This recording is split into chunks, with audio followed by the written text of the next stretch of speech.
Hello दोस्तों, आप सभी का स्वागत है आपके अपने यूट्यूब चैनल विज्ञान इन्फोटेक पर। दोस्तों, मैं हूं प्रदीप चौधरी और आज के इस वीडियो लेक्चर में पढ़ेंगे डीएलएड फर्स्ट सेमेस्टर मैथ। साथियों, इस वीडियो लेक्चर में हम लोग सीखेंगे अपवर्तक और अपवर्त के बारे में, जानेंगे अपवर्त और अपवर्तक क्या अवधारणा क्या है और इसके बारे में सीखेंगे साथियों। तो आइए सीखते हैं। क्या होता है साथियों? अपवर्तक पढ़ेंगे। सबसे पहले क्या पढ़ेंगे? अपवर्तक। अपवर्तक क्या होता है? अपवर्तक डीएलएड प्रथम सेमेस्टर में साथियों एक प्रश्न बहुविकल्पी में और एक प्रश्न अति लघुत्तरी में देख सकता है, 2 नंबर में। बात समझ में आया? अपवर्तक क्या होता है साथियों? देखिए, जो अपवर्तक होता है साथियों, इसका एक नाम और होता है, इसको हम कह सकते हैं भाजक। क्या कह सकते हैं? भाजक, या इसको कह सकते हैं साथियों विभाजक। भाजक या हम कह सकते हैं विभाजक। समझ में आया? देखिए, अपवर्तक का एक नाम क्या है? भाजक कह सकते हैं या विभाजक कह सकते हैं। अपवर्तक को साथियों एक भाषा में और हम कह सकते हैं, क्या कह सकते हैं? इसका एक नाम और है गुणनखंड। क्या कह सकते हैं साथियों? इसको गुणनखंड। बताइए, बात समझ में आ गई है ना? अपवर्तक को हम क्या कह सकते हैं? भाजक या विभाजक कह सकते हैं। अपवर्तक को हम क्या कह सकते हैं? गुणनखंड कह सकते हैं। साथियों, यदि एक बार से एक नाम से और भी जानते हैं अपवर्तक को, फैक्टर। किस नाम से जानते हैं साथियों? फैक्टर के नाम से भी अपवर्तक को जानते हैं। बात समझ में आ रही है? बताइए, अपवर्तक को हम फैक्टर के नाम से भी जानते हैं। फैक्टर का स्पेलिंग थोड़ा सा हम गलत लिख दिए हैं, इसको आप सुधार कर लीजिएगा। क्या होगा? FACTO। क्या होता है साथियों? ठीक ना? यानी कि अपवर्तक को भाजक या विभाजक कर सकते हैं, अपवर्तक को ही हम गुणनखंड कर सकते हैं, अपवर्तक को ही हम कह सकते हैं फैक्टर कर सकते हैं। अपवर्तक का मतलब होता क्या है? इसका मतलब क्या होता है साथियों? गौर कीजिएगा। पूरा पूरा विभाजित। क्या होता है? पूरा पूरा विभाजित। पूरा पूरा क्या होता है साथियों? अपवर्तक का मतलब विभाजित। यदि कोई संख्या, मान लीजिए हमारे पास संख्या क्या है? हमारे पास संख्या 18 है। संख्या क्या है हमारे पास साथियों? 18 है। हम कह देंगे, बताइए 18 है क्या 3 का 18 जो है, यानी कि 3 जो है, क्या 18 का अपवर्तक है? पूछ सकता है प्रश्न में। 3 18 का अपवर्तक है? अपवर्तक है? सवाल पूछ सकता है 3 18 का अपवर्तक है, तो 18 का अपवर्तक 3 कब होगा? जब 18 को 3 पूरा पूरा डिवाइड कर सकता है, पूरा पूरा विभाजित कर देगा। बताइए, बात समझ में आ रही है? बताइए, अपवर्तक का मतलब समझिए कि पूरा पूरा क्या कर दे? विभाजित कर दे। समझ में? तो हमने पूछ दिया सवाल आपसे कि बताइए 3 18 का अपवर्तक है, तो क्या करेंगे हम? 18 में 3 से भाग करेंगे, तो 3 छाक कितना हो जाएगा? 18 हो जाएगा। अतः कह सकते हैं साथियों कि 3 18 का अपवर्तक है। क्या हो जाएगा? यस। बात समझ में आ रही है? बात समझ में आ रहा है? अच्छा, अगर साथियों कोई पूछ दिया कि बताइए आप 5 32 का अपवर्तक है? अपवर्तक है, सवाल में ये पूछ दिया गया कि 5 32 का अपवर्तक है, तो आप हमें बताइए कि हमने अपवर्तक को चेक करने, हम अपवर्तक को चेक करना रहेगा तो क्या करेंगे साथियों? वैसे देखिए, अपवर्तक को चेक करना रहेगा तो क्या करेंगे? आप भाग देंगे। अब भाग पूरा पूरा डिवाइड, मतलब भाग पूरा पूरा लग जाए, यानी शेष 0 बच जाए। यहाँ पे 18 में से 18 गया 0 कर लीजिए, काट दीजिए। तो यदि साथियों हम 32 में 5 से हम भाग 5 से, तो 5 से भाग दे रहे हैं, 5 छक्का कितना हो गया? 30 हो गया साथियों, 30 हो गया। 2 बच्चा है ना, 2 बच्चा। क्या हम दशमलव लगा के यहाँ पे 0 नहीं बढ़ा सकते हैं? आप कहेंगे बढ़ा सकते हैं। अब 5 चौक को कितना हो जाएगा? 5 चौक को 20। ये भी तो पूरा पूरा कट गया, ये भी तो पूरा पूरा कट गया, शेषफल 0 आ गया।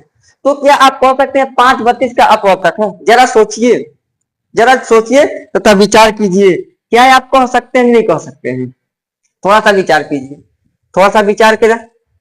तो साथियों बहुत लोग यहाँ पे कंफ्यूजन में हो जाएंगे। ये भी तो है 5/32 का अपवर्तक, लेकिन नहीं है। क्यों नहीं है? देखिए यहाँ पे 3 से 5 पूरा पूरा हो गया, यहाँ पे भी 5 से भाग पूरा पूरा हो गया है, लेकिन साथियों जो भागफल है, जो यहाँ पे भागफल 6.4 है, इसमें भागफल कितना? केवल 6 है।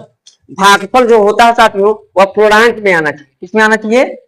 भागफल जो है साथियों पूर्णांक में आना चाहिए। भागफल किसमें आना चाहिए? पूर्णांक में आना चाहिए। यदि पूर्णांक में आएगा भागफल तो साथियों हमारा उसका क्या होगा?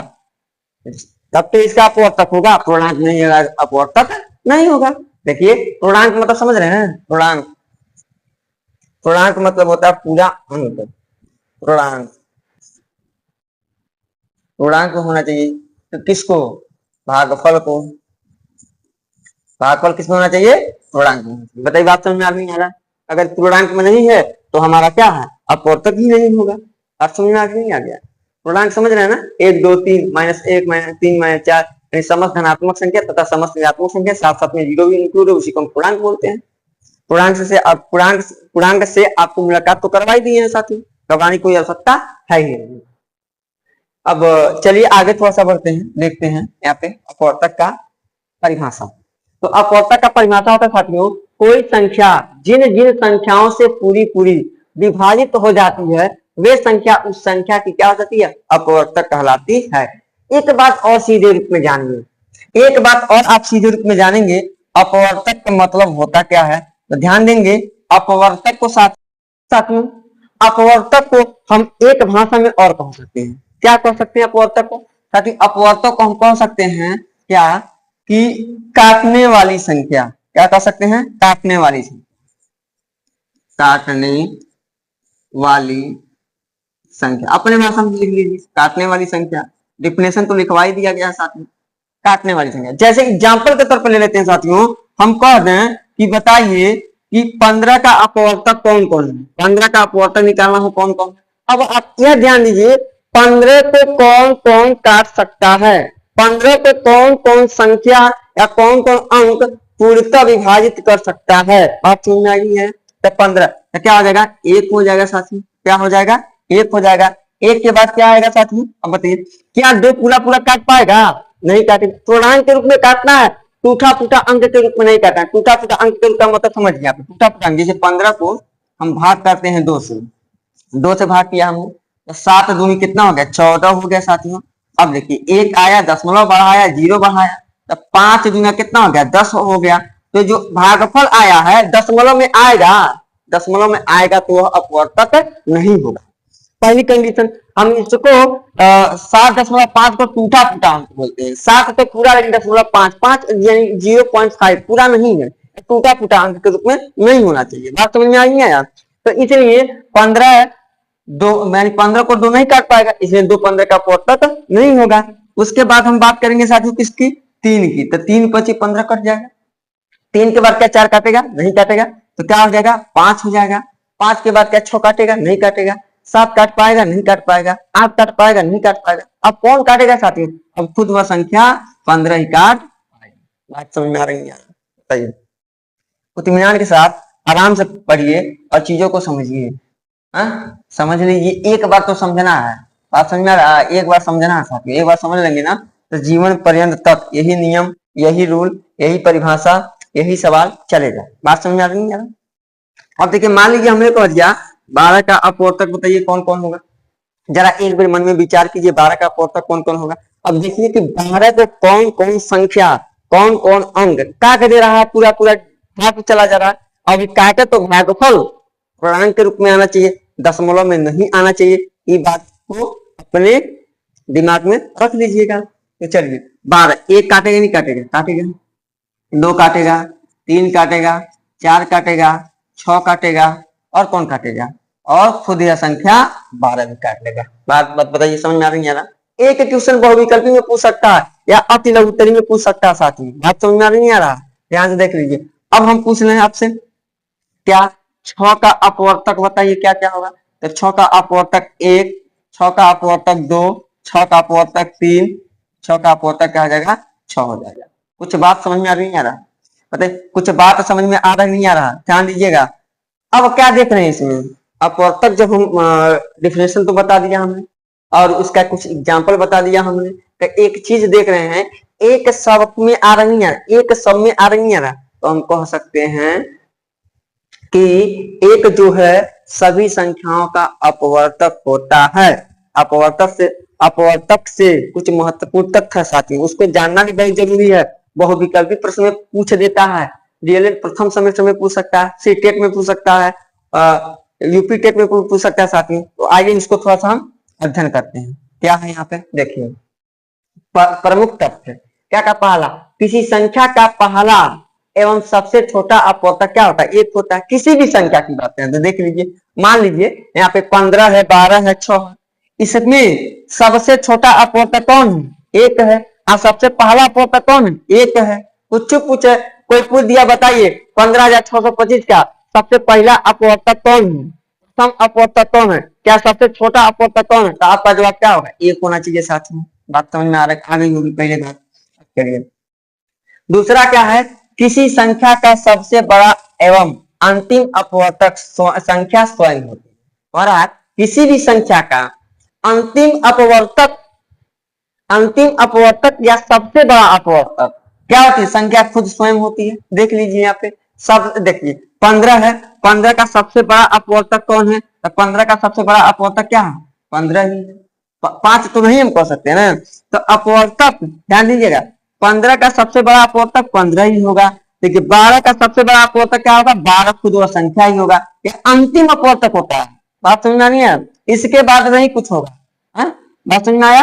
अब चलिए दूसरा क्या है नियम, किसी संख्या के अपवर्तकों की संख्या निश्चित होती है। ए भाई, अपवर्तक की संख्या जो होती है निश्चित होती है, सीमित होती है। जैसे अब जैसे मान लीजिए हमने बताया कि ले लिया हमने 16 ले लिया, 16 का अपवर्तक कौन कौन है, एक 16 का अपवर्तक है।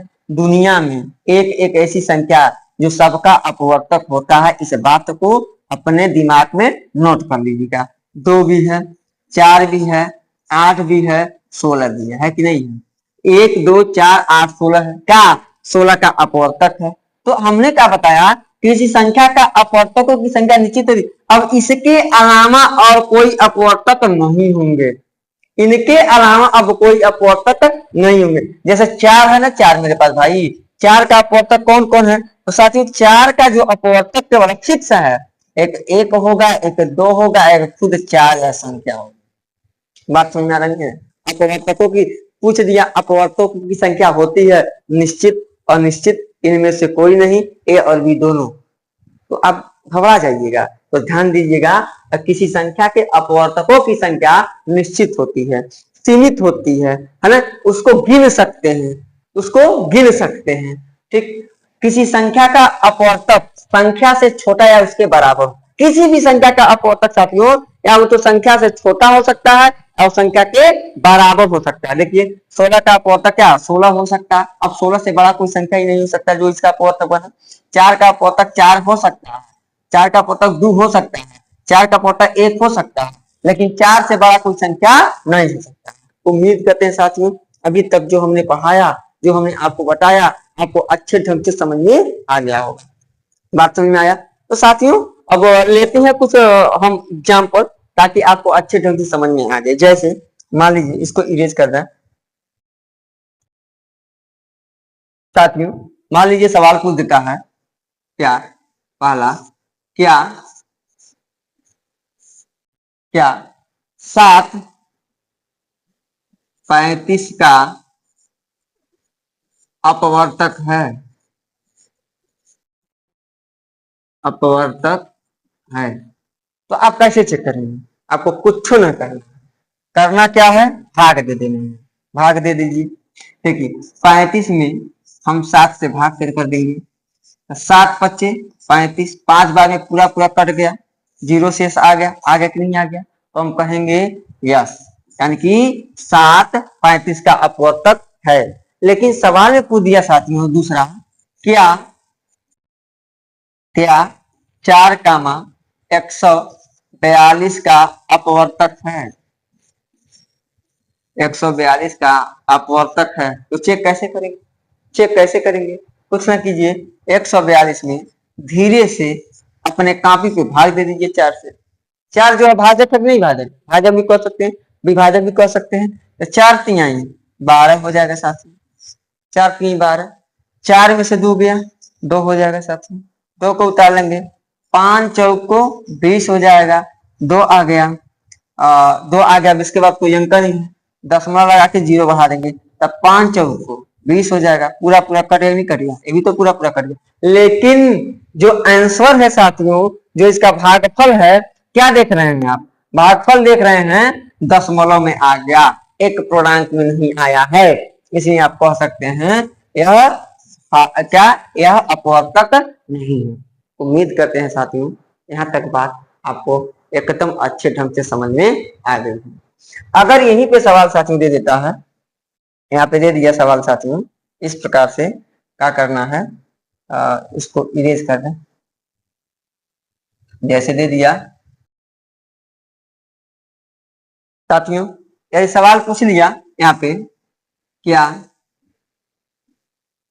क्या 5 3125 का 3125 का गुणनखंड है, गुणनखंड है, इसके लिए भी साथियों क्या करना है आपको, वही रूल वही नियम, कौन सा रूल कौन सा नियम, भाग देने वाला, भाग दे दीजिए, 3125 में डिवाइड कर दीजिए साथियों 5 से, 5 का 30 हो जाएगा, 1 बचा 2 आ गया, 5 दूनी 10 हो गया, 2 बचा साथियों, 5 को हम उतार लेंगे, 5 पचे 25 हो जाएगा, पूरा पूरा कट नहीं कट गया। अब भागफल देखिए, भागफल किस में है, पूर्णांक में है कि नहीं है, भागफल देखिए 625 जो है पूर्णांक में है कि नहीं, पूर्णांक में साथियों, तो हम कह सकते हैं कि हाँ 5 3125 का गुणनखंड है। बात बताइए समझ में आ रही है, बिल्कुल बताइए, एकदम बात अच्छे ढंग से आपको समझ में आना चाहिए साथियों। अब साथियों हम अपने और सवाल लेते हैं, बेहतरीन तरीके का सवाल, बेहतरीन नियम है ना, ताकि आप लोगों को अच्छे ढंग से समझ में आ जाएगा। साथियों कमेंट बॉक्स में कमेंट जरूर करें कि जो पढ़ाया जा रहा है हमारे इस चैनल के माध्यम से आपको समझ में आ रहा है कि नहीं आ रहा है। वीडियो को ज्यादा से ज्यादा अपने मित्रों में शेयर करें, ताकि हम भी तो समझें कि आपको कुछ समझ में आ रहा नहीं आ रहा।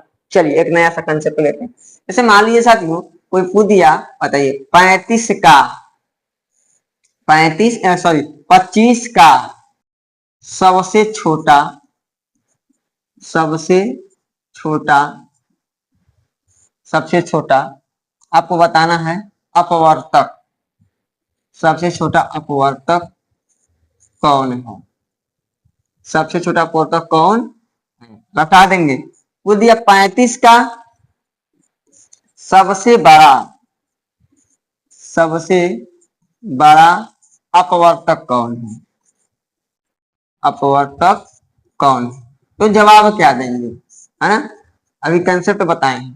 कोई पूछ दिया आपसे कि 25 का सबसे छोटा अपवर्तक कौन है या 25 का सबसे बड़ा अपवर्तक कौन है। साथियों यदि सबसे छोटा अपवर्तक की बात करें, चाहे अंक चाहे संख्या कोई भी हो, उस कंडीशन में साथियों आप जवाब देंगे कितना 1, यानी कि इस कंडीशन में आप जवाब पे कितना देंगे, आंसर के रूप में 1 देंगे। साथियों यदि कोई पूछ दिया 25 का सबसे बड़ा अपवर्तक कौन है, सबसे बड़ा अपवर्तक साथियों खुद वह संख्या होता है जिस संख्या के बारे में पूछा जाता है। तो संख्या कौन है 25, तो सबसे बड़ा क्या हो जाएगा 25 हो जाएगा साथियों, यही आपका क्या हो जाएगा राइट आंसर हो जाएगा। उम्मीद करते हैं साथियों इस प्रकार से क्वेश्चन आते तो आप जरूर लगा सकते हैं। जैसे मान लीजिए साथियों दे दिया 37 का सबसे छोटा, सबसे छोटा और सबसे बड़ा, सबसे बड़ा, सबसे छोटा और सबसे बड़ा क्या निकालना है, अपवर्तक निकालना है, अपवर्तक, सबसे छोटा और सबसे बड़ा क्या निकालना, अपवर्तक। तो 37 का सबसे छोटा अपवर्तक की बात करेगा साथियों तो कितना जवाब देंगे, 1 जवाब देंगे, और सबसे बड़ा बात करेगा साथियों तो खुद वह संख्या 37 ही हो जाएगा। उम्मीद करते हैं साथियों यह कंसेप्ट आपको अच्छे ढंग से समझ में आ गया। साथियों अब हम बात करने वाले हैं समापवर्तक की, किसकी बात करने वाले हैं साथियों, समापवर्तक की, कि समापवर्तक किसे कहते हैं। देखिए ध्यान दीजिएगा, समापवर्तक, समापवर्तक समापवर्तक। साथ ही जो समापवर्तक है वह दो लोगों से मिलकर बना है। किन किन लोगों से? समान प्लस अपवर्तक, समान प्लस अपवर्तक। देखिए देखिए समापवर्तक को तोड़ेंगे, थोड़ा सा जूम करेंगे तो आपके सामने दो चीज दिखाई देगा। समापवर्तक, समान धन अपवर्तक। इसको समान नहीं कह के सम भी कह सकते हैं, यहाँ पे सम भी कह सकते हैं। इसको समान कहिए चाहे सम कहिए, समान कहिए चाहे का साथियों कहिए, सम कहिए। सम और समान एक ही है अपवर्तक, यानी कि समान अपवर्तक को ही समापवर्तक कहते हैं। जैसे धैर्य रखिए, जैसे हम सवाल लेते हैं, जैसे हमने लिख दिया 12, 12 का और 6 का समापवर्तक ज्ञात करना, 12 का और 6 का समापवर्तक ज्ञात करना। तो 12 का पहले हमको अपवर्तक निकालना, क्या निकालना पड़ेगा? अपवर्तक निकालना पड़ेगा। तो 12 का अपवर्तक कहाँ है? 1 है, 2 है, 3 है, 6 है, कुल संख्या 12। 6 का अपवर्तक कौन कौन है साथियों? 1 है, 2 है, 3 है, खुद यह संख्या 6 है। अब यह देखेंगे दोनों में, यानी कि दोनों अपवर्तकों में कौन सा अंक, कौन सा संख्या दोनों में मिल रहा है। तो आप क्या देख रहे हैं यहाँ पे हमारे पास 1 1 है, दोनों में मिल रहा है कि नहीं मिल रहा? 1 1 है जो दोनों में मिला नहीं मिला? मिल रहा है साथियों। आप कहेंगे हाँ मिल रहा है, बताइए। अब यहाँ पे देख रहे हैं यह 2 2 2 2 2 2 दोनों में मिल रहा है कि नहीं मिल रहा है? मिल रहा है। 3 3 3 दोनों में मिला नहीं मिला? मिल रहा है। 6 6 दोनों में मिला नहीं मिला? मिल रहा है। आप कह सकते हैं कि 12 12 और क्या, 12 और 6 का अपवर्तक, अपवर्तक समापवर्तक, समापवर्तक की बात हो रहा है साथियों, समापवर्तक मिटा दे नीचे। समापवर्तक क्या? 6 और 12 का समापवर्तक बराबर हो जाएगा हमारे पास 1 2 3 और क्या आ जाएगा 6। उम्मीद करते हैं साथियों समापवर्तक के बारे में भी आपको अच्छे ढंग से समझ में आया होगा। जैसे कि बात करें, एक सवाल और भी हम आप देख सकते हैं। जैसे ले लिया हमने 2 और 8 का, 2 और 8 का समापवर्तक निकालना हो तो क्या जवाब देंगे? देखिए 2 किससे कटेगा? 1 से कटेगा और 2 से कटेगा। 8 किससे कटेगा साथियों? 1 से कटेगा, 2 से कटेगा, 4 से कटेगा, 8 से कटेगा, स्वयं वह संख्या से कटेगा। बात समझ में नहीं आ रहा? अब देखिए दोनों में कॉमन क्या है? जो दोनों में मिले, जो दोनों में मिला वही समापवर्तक होगा। तो हम बात करेंगे 1 दोनों में मिल रहा है, 2 दोनों में मिला, यानी कि 2 और 8 का समापवर्तक हो जाएगा 1 और 2। उम्मीद करते हैं साथियों यहां तक बात आपको अच्छे ढंग से समझ में आ गई। साथियों अभी तक हम लोगों ने अपवर्तक और समापवर्तक के बारे में पढ़ा। साथियों देखिए जो समापवर्तक होता है साथियों उसके साथ लगता है महत्तम समापवर्तक, महत्तम समापवर्तक, महत्तम समापवर्तक। महत्तम समापवर्तक को साथियों हम कहते हैं HCF, HCF का, HCF का फुल नेम होता है, देखिए HCF। तो साथियों HCF का फुल नेम होता है इसका हाईएस्ट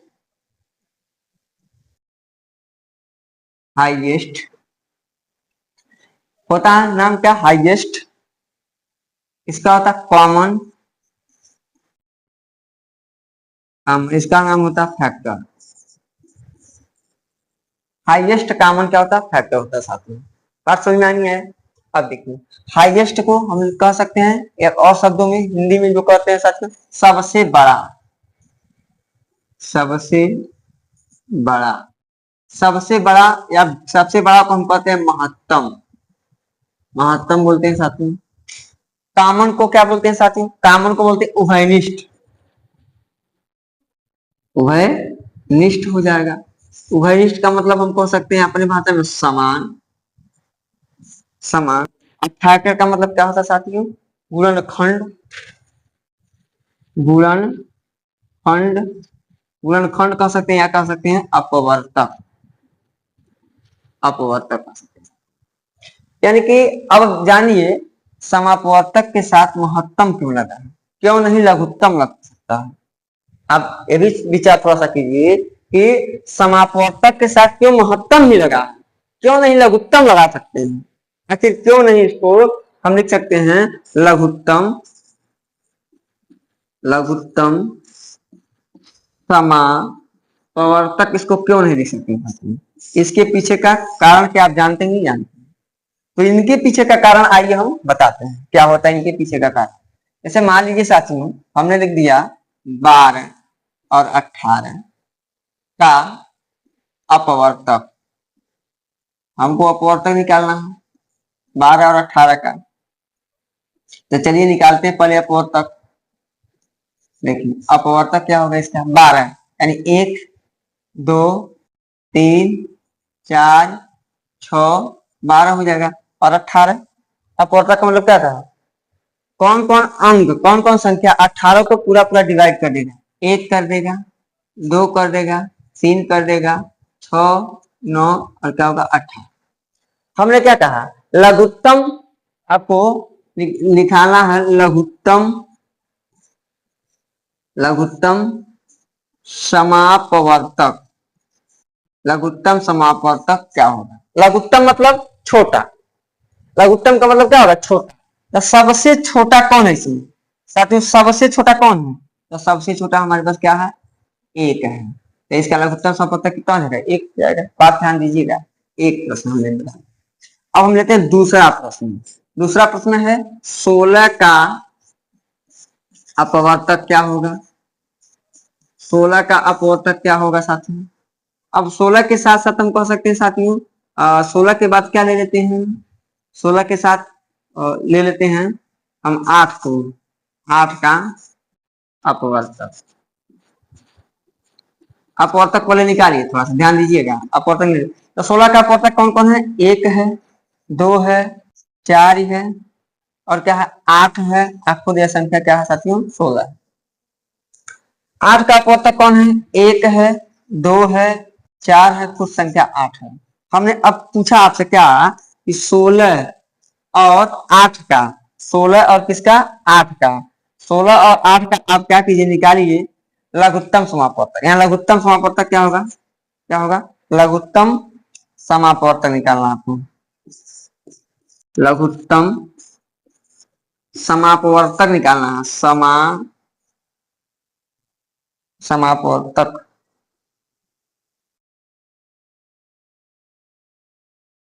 निकालना साथियों। लघुत्तम समापवर्तक, समापवर्तक निकालना। इसका लघुत्तम समापवर्तक क्या होगा? लघुत्तम समापवर्तक मतलब सबसे छोटा, लघुत्तम भी यानी लघुत्तम का मतलब छोटा, समापवर्तक मतलब जो दोनों में मिल है, समान अपवर्तकों में से जो सबसे छोटा है। लघुत्तम समापवर्तक का मतलब क्या? समान अपवर्तकों में से जो सबसे छोटा है। क्या देखिए, कहीं देखिए अपवर्तक क्या, देखिए ध्यान से देखिए 1 1 भी है, 2 2 भी है, 4 4 भी है, 8 8 भी है। ये तो सारे के सारे समान है, लेकिन जो समान अपवर्तक हैं इनमें सबसे छोटा कौन है? इनमें सबसे छोटा क्या है? 1 है। दोनों प्रश्नों में देखिए आंसर कितना आ गया? 1 आ गया। तो साथियों लघुत्तम समापवर्तक के साथ लघुत्तम इसलिए नहीं लगाया है, चाहे कोई भी सवाल बनाइएगा अगर लघुत्तम समापवर्तक पूछेगा तो उसका आंसर सदैव कितना आएगा? 1 आएगा। तो सवाल तो हमारा हलवा बन जाएगा। इसीलिए साथियों कि लघुत्तम समापवर्तक के साथ सॉरी समापवर्तक के साथ लघुत्तम नहीं लगाया। इसीलिए साथियों यहाँ पर अगर पूछ दिया, इसी सवाल में पूछ दिया महत्तम समापवर्तक क्या होगा? महत्तम समापवर्तक क्या होगा साथियों? महत्तम समापवर्तक। इसका मतलब क्या होगा कि जो भी समान अपवर्तक हैं उनमें से सबसे बड़ा अपवर्तक कौन है? तो देखिए यहाँ पे 2 भी है, 3 भी है, 6 भी है और 6 के बाद नहीं मिला, यानी क्या हो जाएगा साथियों? 6 हो जाएगा सबसे बड़ा, यानी कि सबसे बड़ा 6 हो जाएगा। अब इसमें बात करें कि इसमें सबसे बड़ा यानी इस सवाल का सबसे मतलब महत्तम समापवर्तक क्या होगा इस सवाल का? तो सबसे बड़ा तो हमारा 8 मिला। 8 मिला नहीं मिला? मिला, 8 मिला। इन दो सवालों में अगर महत्तम समापवर्तक पूछा तो अलग अलग उत्तर आ रहा है, लेकिन लघुत्तम समापवर्तक पूछा तो एक एक उत्तर आ रहा है, सबका उत्तर 1 आ रहा है। इसीलिए साथियों समापवर्तक के साथ लघुत्तम को नहीं लगाया गया, इसलिए समापवर्तक के साथ महत्तम को लगाया जाता। यह रहा कारण, यह रहा नियम साथियों। तब तक के लिए धन्यवाद। आज के वीडियो लेक्चर में इतना ही पढ़ेंगे, कल के वीडियो लेक्चर में मिलते हैं लेके क्या अपवर्त के बारे में बेहतरीन तरीके से, बेहतरीन कंसेप्ट के साथ। तब तक के लिए धन्यवाद साथियों। यदि आप लोगों ने अभी हमारे चैनल को सब्सक्राइब नहीं किया तो साथियों हमारे चैनल को सब्सक्राइब कर लीजिए। इसी प्रकार से आपको daily by daily math first semester के लिए वीडियो आपके लिए अपलोड कर दिया जाएगा साथियों, जो आपके परीक्षा में जान लीजिए कि रामबाण साबित होगा। धन्यवाद।